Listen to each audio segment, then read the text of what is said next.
Celeste and I weren't what you'd call a perfect couple, but I thought we were solid. Married for 8 years, life had its ups and downs, but that was just normal, right? Or so I told myself. We had our share of arguments about work, money, and how often I'd forget to load the dishwasher, but we always managed to patch things up. Or at least I thought we did. The first signs were subtle. Shifts in her behavior that felt easy to dismiss. She started taking on new hobbies, things she'd never shown interest in before. Book clubs, networking nights, even volunteering at a local community theater. At first, I thought it was great that she was branching out. It gave her something to talk about over dinner besides work stress, and it gave me some quiet evenings to myself. But then the stories about these activities started feeling off. She'd come home glowing, describing rehearsals that ran late or how the book club's discussions went hours longer than planned. We got so wrapped up talking about character development, she'd say, tossing her coat on the back of the chair and heading straight to the shower. Or, you wouldn't believe how passionate they are about staging plays. I wanted to believe her. I really did. But her enthusiasm didn't match the Celeste I knew, the woman who always called herself too practical for things like fiction or stage lights. Then there were the inconsistencies. One night, she came back smelling like wine, talking about how her group had celebrated the end of a successful book. The next day, she couldn't even remember which book they'd finished. Another time, she claimed she'd been helping build a set at the theater, but I noticed her hands. Soft, no paint stains or calluses, not a single mark that matched the story.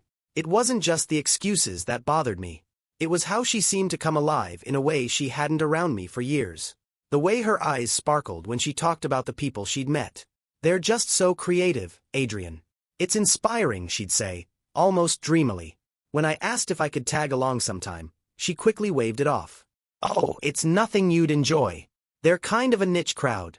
Our mutual friends started acting weird, too. At gatherings, they avoided eye contact or changed the subject whenever I mentioned Celeste's new hobbies. My best friend, Marcus, looked downright guilty every time he saw me. That's when the doubts crept in for real. One night, as Celeste slept next to me, her phone buzzed on the nightstand.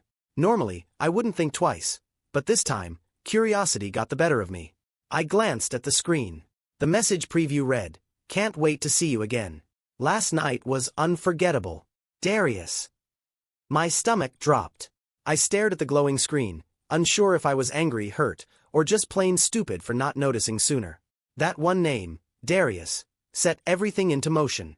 The moment I saw the message, something in me shifted. My mind went blank, as if my body had disconnected from my emotions, leaving me in a haze. I placed her phone back on the nightstand as quietly as possible and sat on the edge of the bed, staring at the wall. A part of me wanted to wake her up, demand an explanation, but another part of me, one I wasn't proud of, was too afraid to hear the truth. So, I did nothing. The next day, I watched her more closely. Everything she did now felt loaded, like there was a secret language in her movements that I hadn't noticed before. The way she smiled at her phone during breakfast. How she casually mentioned she'd be staying late at the theater to help with a new production. It was all so effortless, as if the lies had become second nature to her. When she left that evening, I didn't just sit at home wondering. I followed her. It felt wrong, but my need for answers overpowered the guilt. She drove across town to a little cafe I didn't even know existed, tucked away near the arts district. She didn't go inside but parked in the dimly lit lot, and I stayed back, watching for my car. A tall, confident man approached her vehicle. He leaned in through the open window, his hand brushing her arm as he spoke. Even from a distance, I could see the way her face lit up at his presence. They didn't stay there long. After a brief conversation, he got into his own car, and she followed him out of the lot. My hands gripped the steering wheel tightly as I tailed them.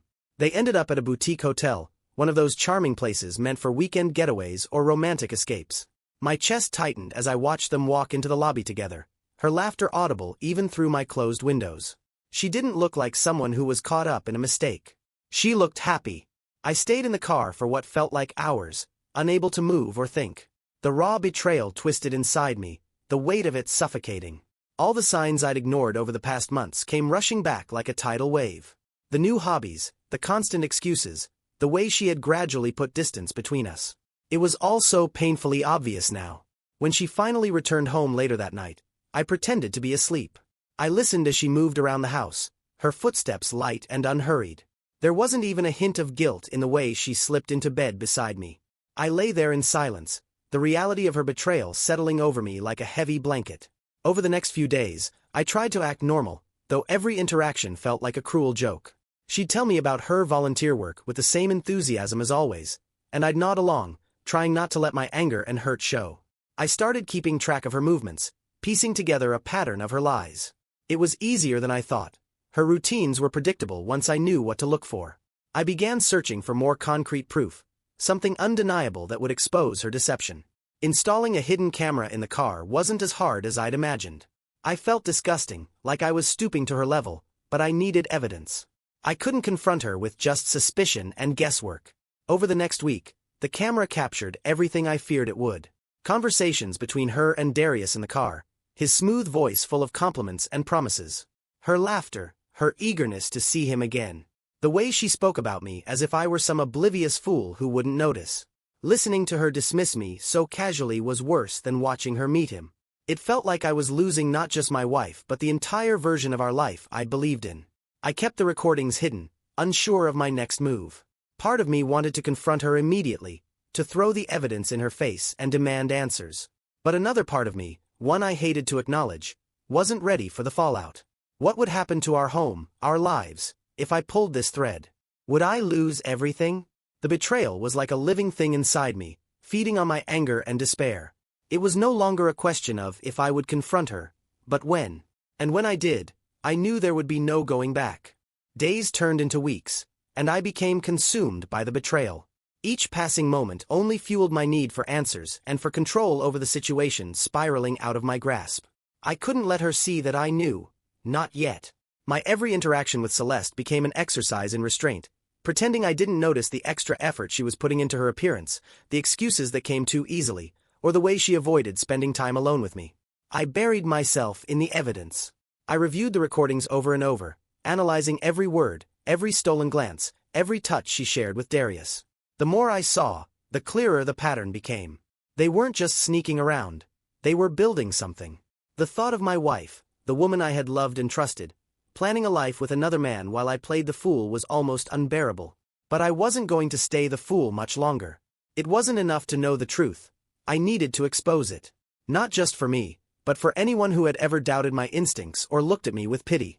I wanted her lies laid bare, undeniable. But more than that, I wanted her to feel what I felt, the weight of betrayal, the humiliation, the crushing sense of loss. I began laying the groundwork for my confrontation. First, I reached out to our closest mutual friends under the guise of catching up.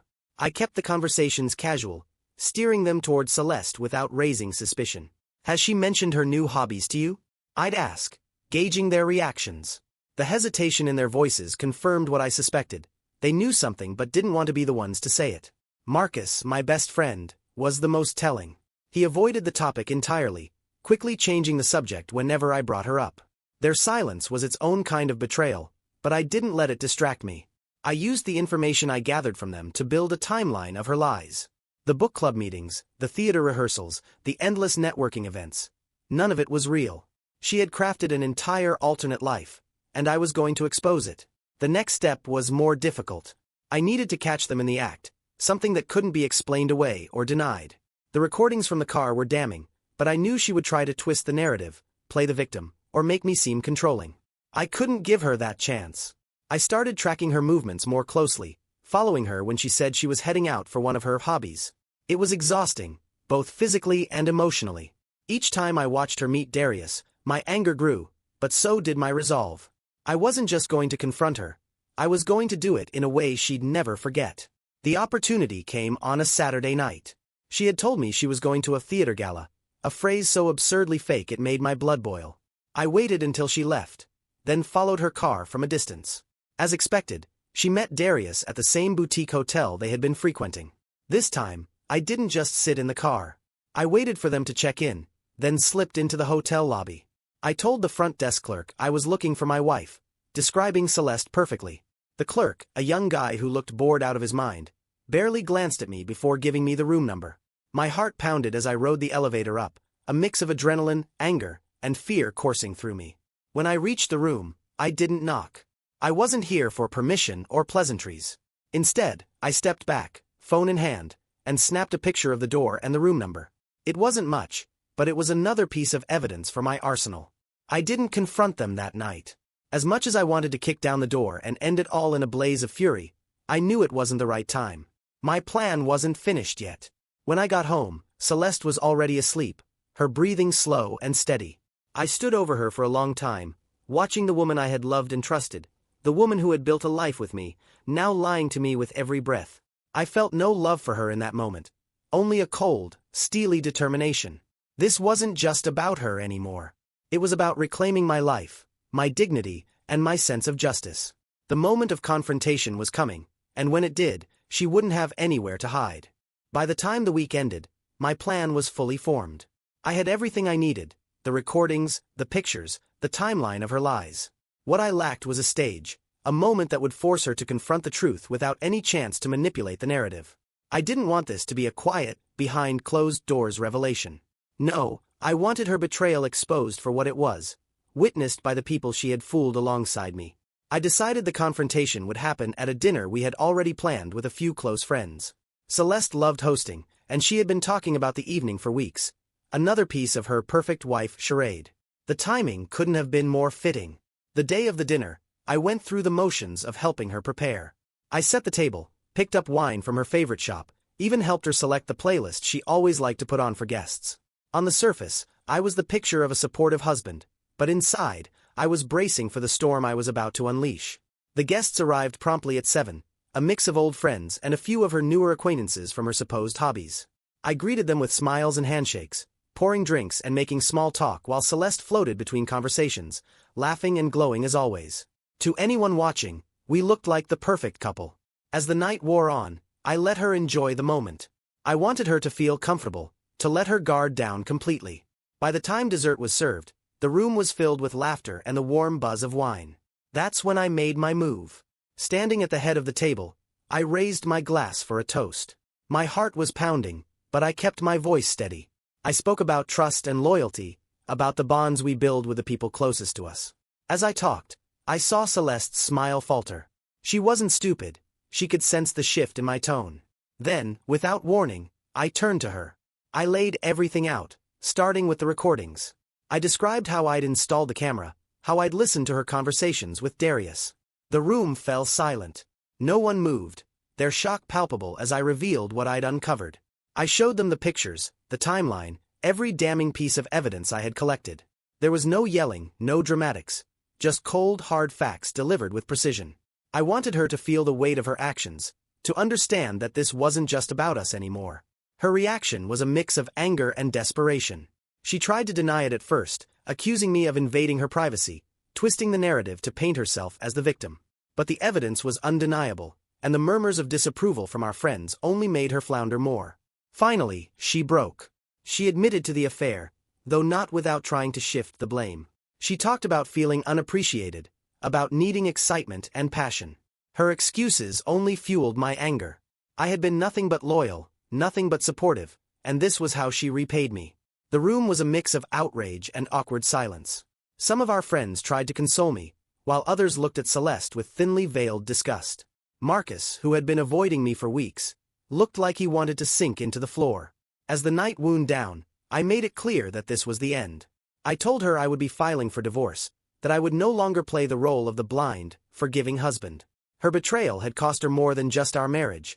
It had cost her the respect of everyone who had believed in her. She left the table in tears, locking herself in the bedroom while our guests shuffled out, offering awkward goodbyes and words of support. I didn't feel relieved or triumphant. The weight of the confrontation was heavier than I had imagined, but it was necessary. That night, as I sat alone in the living room, the house felt eerily quiet. I wasn't sure what the next steps would look like, but I knew one thing for certain. I was done being her fool. The road ahead would be painful, but at least it was mine to walk now. The morning after the dinner was unsettlingly quiet. Celeste didn't come out of the bedroom, and I didn't go in. I didn't need to hear her excuses or watch her scramble to spin the situation. I had made my decision, and there was no turning back. Instead, I focused on the next steps, the practical matters of dismantling a life we had spent nearly a decade building together. I started with a call to a divorce attorney. It felt surreal explaining the situation to a stranger, laying out the evidence, and describing how I'd uncovered her affair. The attorney was calm, methodical, and almost disturbingly efficient. She told me exactly what to document, what to avoid, and how to handle the immediate logistics. Don't confront her further, she said. Let the process do the talking. It was sound advice, but keeping my distance was easier said than done. Celeste eventually emerged from the bedroom, her face pale and swollen from crying. She didn't say much, just moved around the house as if in a daze. Every once in a while, I'd catch her looking at me, her expression a mix of guilt and resentment. The next few days were a blur of tension and avoidance. I started sleeping in the guest room, and we communicated only when necessary. Bills, schedules, and who would pick up groceries. It was all stripped down to the bare minimum. There was no point pretending we could act like normal adults anymore. Word of the dinner spread quickly. Friends who hadn't been there started calling and texting, some offering support, others fishing for gossip. It was exhausting, but also strangely validating. For so long, I had doubted myself, questioned whether I was imagining things. Now, there was no room for doubt. The truth was out, and it felt like a weight had been lifted, albeit a heavy one.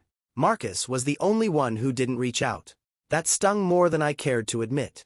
He had been my best friend, someone I trusted implicitly, and his silence spoke volumes. He had known, or at least suspected, and he had chosen to stay quiet. I debated confronting him, but I wasn't ready for that fight. Not yet. Celeste's parents called a few days later, their voices tight with concern. They had heard about the confrontation from one of the guests, and their disappointment was evident. I could tell they wanted to defend her, but the weight of the evidence was too much. They asked me if there was any chance of reconciliation, and I told them the truth. No. It wasn't just the affair, it was the months of lies, the way she had dismissed our marriage so easily. Even if I could forgive her actions, I couldn't forget the betrayal. Every time I looked at her now, all I saw was the person who had broken the promises we had made to each other. Despite everything, part of me still felt conflicted. I wasn't angry all the time.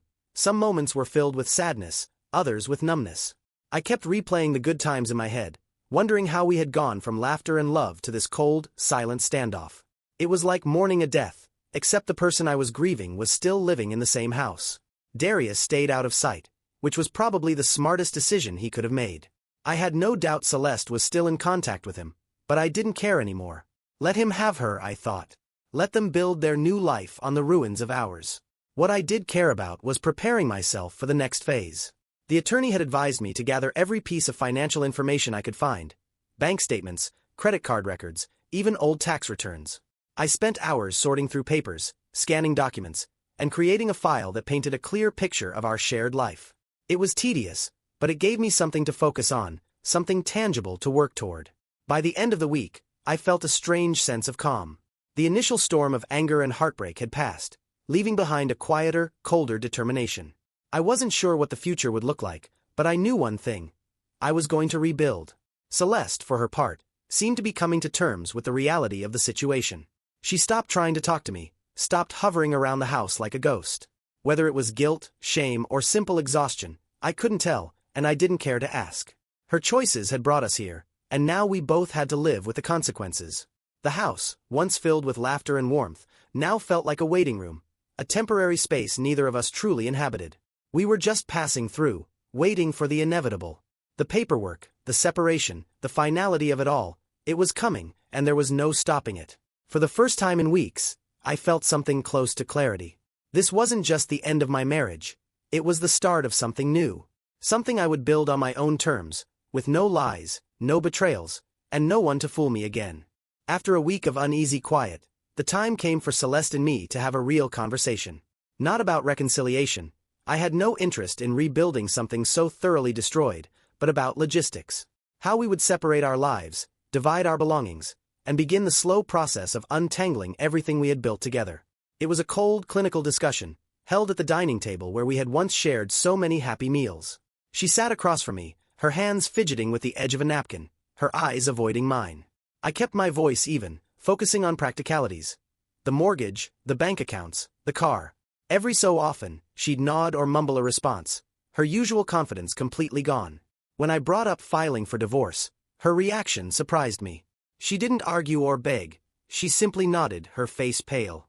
It was as if she had been waiting for this moment, bracing herself for the inevitable. Part of me wanted her to fight back, to show some passion, some remorse. But her silence only deepened the chasm between us. The days that followed were strange and heavy. The paperwork began to pile up, each form a reminder of the life we were dismantling. I spent hours filling out documents, listing assets, and combing through years of shared finances.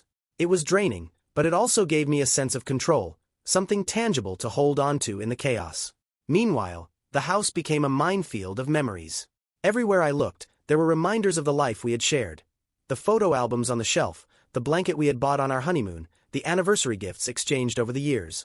Even the mundane things, the coffee mugs, the couch cushions, felt like relics of a life that no longer existed. I thought about packing everything up, boxing away the past so I wouldn't have to see it every day. But I couldn't bring myself to do it, not yet. Part of me wanted to hold on to those memories, even if they were tainted. They were proof that it hadn't all been a lie, that there had been love once, even if it had faded. Celeste, for her part, kept to herself. She spent most of her time in the bedroom or out of the house, her presence a shadow of what it used to be. She didn't try to justify her actions anymore, didn't offer apologies or explanations. It was as if she had resigned herself to being the villain in this story, retreating into silence as a form of penance. One evening, as I sat in the guest room going through the divorce paperwork, I found myself thinking about Darius. I hadn't heard a word from him since the confrontation at the dinner party, but I knew he was still in the picture. Celeste hadn't explicitly mentioned him, but her lingering absences and hushed phone calls made it clear. I wondered if he felt any guilt for what he had done, or if he saw himself as some kind of savior, rescuing Celeste from a life she no longer wanted. The thought made my stomach churn. He hadn't just taken my wife. He had taken my trust, my sense of stability, my belief in the life I had built. I thought about confronting him, about demanding answers or at least an acknowledgement of the damage he had caused. But I knew it wouldn't change anything. Whatever he said, whatever excuses he made, it wouldn't undo what had been done. Confronting him might give me a momentary sense of satisfaction, but it wouldn't bring me peace. Instead, I turned my focus inward. I started going to the gym again, pushing my body to its limits as a way of quieting my mind. I reached out to old friends, people I hadn't spoken to in years, and began to rebuild connections that had fallen by the wayside. It wasn't easy. There were moments when the loneliness felt unbearable, when the weight of everything threatened to crush me. But I kept going, one day at a time. Celeste noticed the change in me, though she didn't comment on it.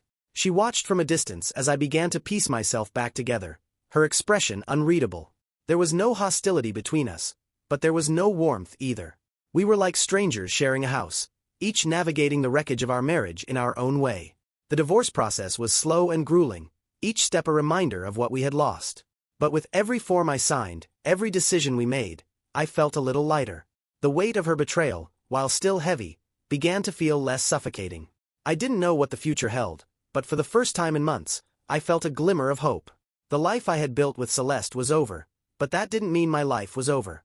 I was still here, still standing, still fighting to move forward. And for now, that was enough. The rhythm of life shifted into something strange and unfamiliar as the weeks turned into months. The divorce proceedings marched on, and while the paperwork provided structure, it also felt like a slow dismantling of my identity. Each document I signed was another brick pulled from the foundation of what I thought my life had been. Celeste and I communicated only when necessary, our conversations stripped of any warmth or familiarity. It was all logistics now. Bills, schedules, and the division of property. Even in the few moments we crossed paths, it felt like we were navigating the space cautiously, as if one wrong move would trigger an explosion neither of us wanted to face. Her absences became more frequent, and when she was home, she moved through the house like a ghost, silent and barely present. I told myself I didn't care where she went or who she was with. It wasn't my concern anymore. But late at night, when the house was still and the weight of the silence pressed down on me, my thoughts betrayed me. I imagined her with Darius, replaying every moment I had seen of them together, wondering how many other moments I hadn't seen. The strangest part of it all was how the world outside our crumbling marriage seemed to carry on as if nothing had changed.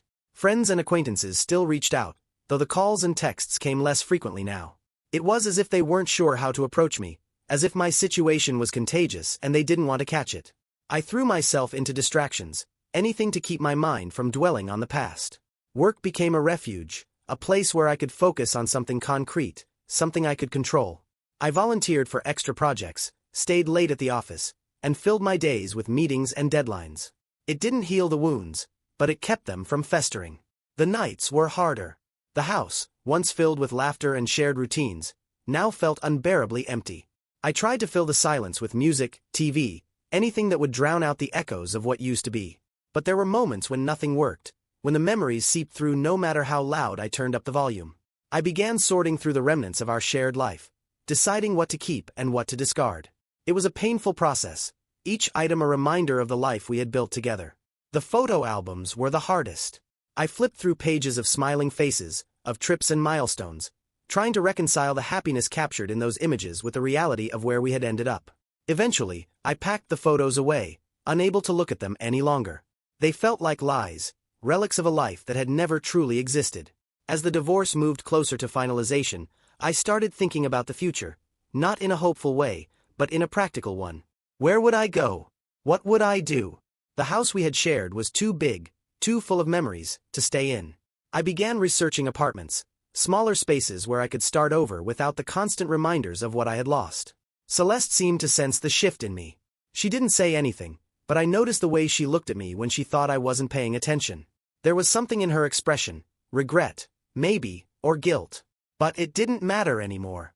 Whatever she felt now couldn't undo the choices she had made. One evening, as I packed up some of my things, I found a letter tucked into the back of a drawer. It was one of the notes Celeste had written me early in our marriage, back when everything felt new and full of promise. The words were simple but heartfelt, a declaration of love and a promise to always stand by my side. I stared at the letter for a long time, the weight of those words pressing down on me. It felt like it had been written by a different person, someone I didn't know anymore. I folded it carefully and placed it in a box, unsure of what to do with it but unable to throw it away.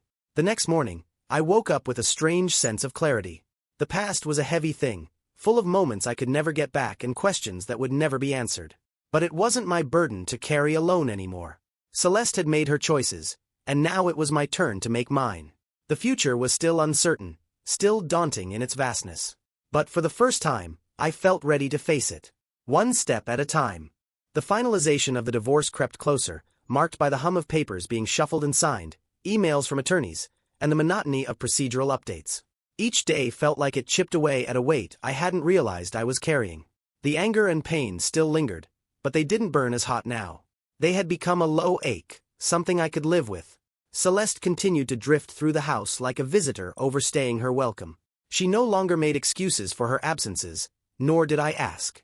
Whatever she was doing, whoever she was with, no longer mattered.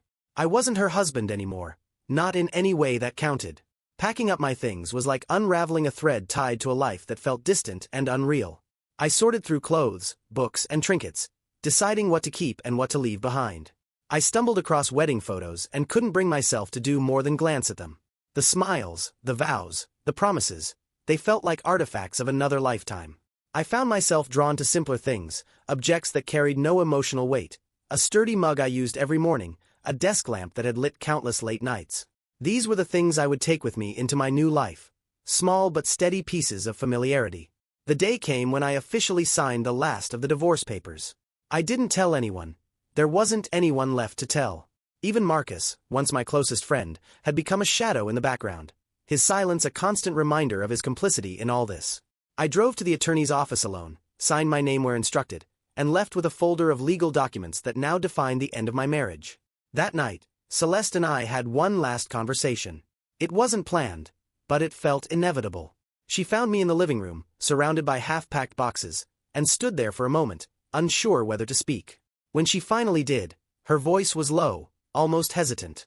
She didn't ask for forgiveness, at least she had the decency not to, but she did offer an apology. Not for the affair itself, but for the pain she had caused.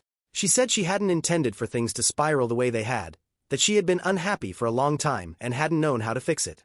I listened, not out of sympathy, but out of a sense of obligation. Her words didn't anger me.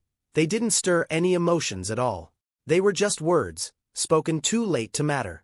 When she finished, I told her what I had been waiting to say since the night I discovered her betrayal. I told her I wasn't angry anymore. Not at her, not at Darius. I wasn't interested in vengeance or justice. I was interested in moving forward, in letting go of the wreckage she had left behind. The look on her face was hard to read. Maybe relief, maybe something else entirely. She didn't argue or try to continue the conversation. She simply nodded, turned, and walked away. The following weekend, I moved out. The apartment I had chosen was small but comfortable, tucked into a quiet corner of the city. It wasn't much, but it was mine, a blank slate where I could begin to rebuild. Unpacking felt cathartic. Each item I placed in its new home was a step toward reclaiming my life. I left most of the old photos boxed away, unsure if I'd ever want to see them again. The wedding album stayed buried at the bottom of one box, out of sight and out of mind. The first night in the apartment was quiet, almost too quiet.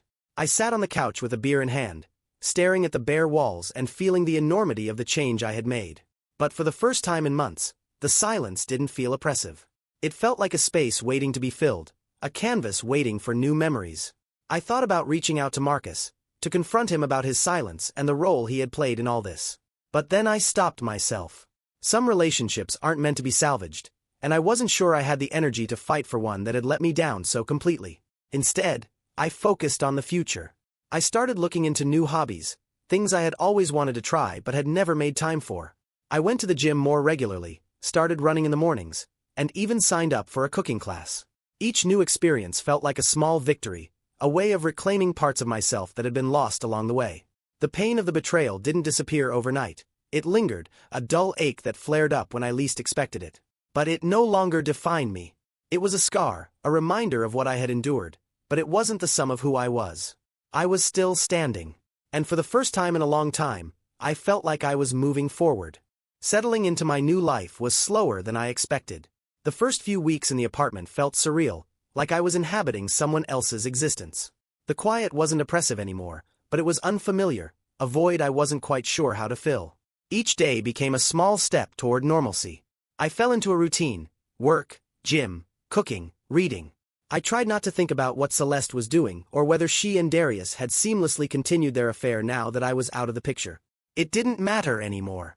Let them have whatever happiness they thought they'd found. But moving on wasn't just about forgetting them, it was about rediscovering myself. I'd spent so much of my marriage trying to meet expectations, smoothing over cracks, and ignoring my own needs that I wasn't sure who I was outside of it. Now, I had no one to answer to but myself.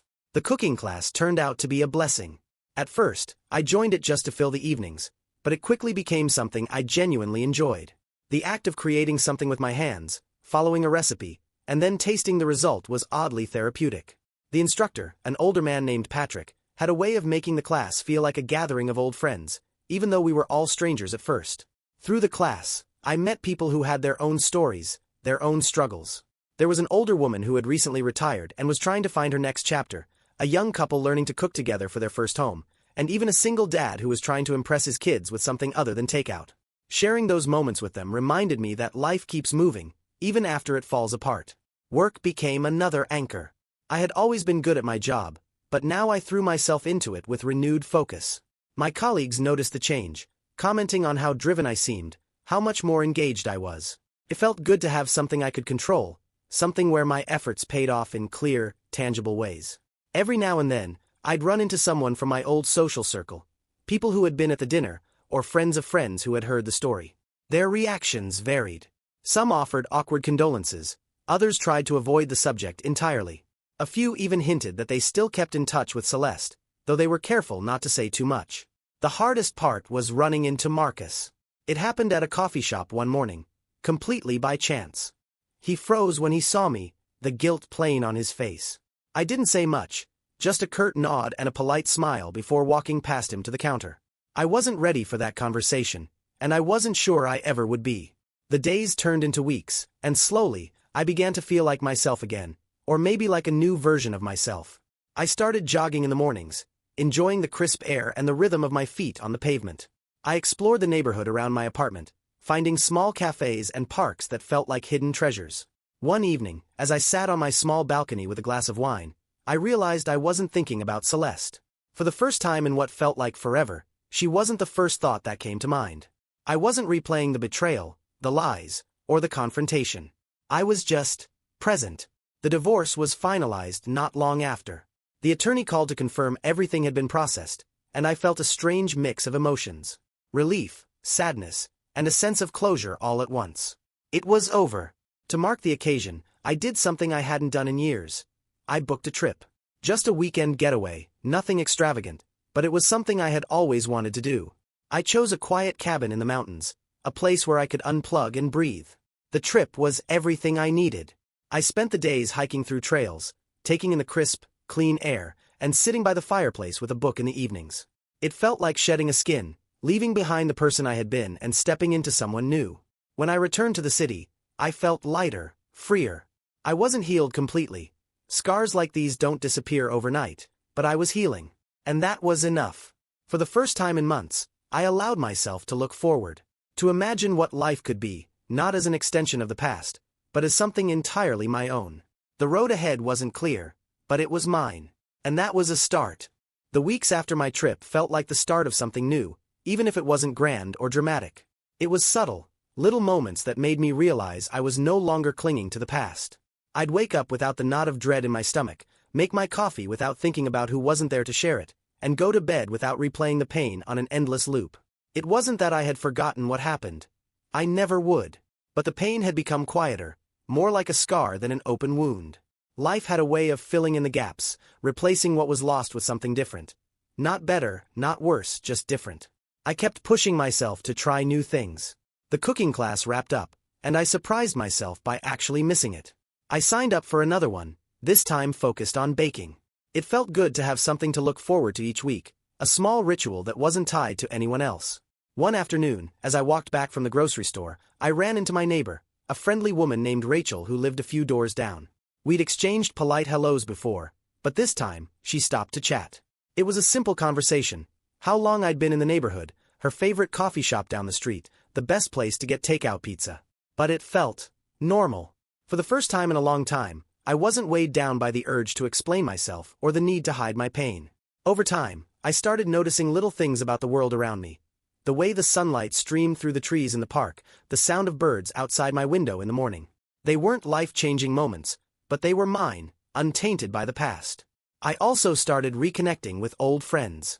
Not all of them, and not all at once, but the ones who had stuck by me, who had reached out even when I hadn't responded. I apologized for my silence, and they understood. We met for coffee or drinks, talked about work, hobbies, and plans. It felt good to have those connections again, to realize that my life wasn't as empty as it had felt. One day, while cleaning out some old files, I came across a folder of wedding photos. I almost shoved it back in the drawer, but something stopped me. Instead, I sat down and flipped through them. The smiles, the laughter, the hope in our eyes. It was hard to believe how far we had fallen from that day. But instead of anger, I felt something else. Gratitude. Not for how things ended, but for what those years had taught me. They hadn't been wasted, even if they had been painful. They had shaped me, shown me what I valued, what I wanted, and what I wouldn't tolerate.